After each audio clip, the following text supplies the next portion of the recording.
How to keep your kidneys healthy if you are diabetic.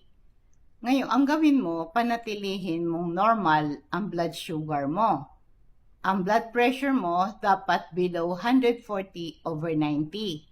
Magkaroon ka ng regular check-up, dapat natetest lagi yung ihi at dugo mo, at saka mag-take ka ng medication as prescribed ng doktor mo para control ang blood sugar, ang blood pressure mo, at ang cholesterol mo.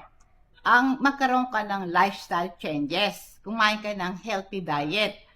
Ang mga herbal tea tulad ng ginger tea, sambong, buhok ng mais, inumin mo to, maganda to sa kidney mo. Iwasan mo ang soft drinks, mataas yan sa sugar at caffeine. Mga juices na mayroong added sugar at artificial sweetener and preservative, mga sports drink, mataas ang sodium at sugar niyan, pati energy drinks tulad yan, mataas sa caffeine and sugar.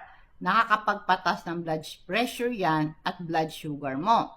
Iwasan mo rin uminom ng alcohol kahit na beer.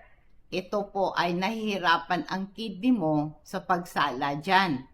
Ang mga potassium-rich fruits, vegetable, at like banana, avocado, and tomatoes, mataas ang potassium yan, mahihirapan pag meron kang kidney problem. Limitahin mo ang pagkain yan. Mag-exercise ka regularly at mag-lose ka ng weight. Pag overweight ka, mahirap magpababa ng blood sugar mo. Kung naninigarilyo ka, mag-stop kang manigarilyo. Matulog ka, pag well-rested ka, madali bumaba ang blood sugar mo.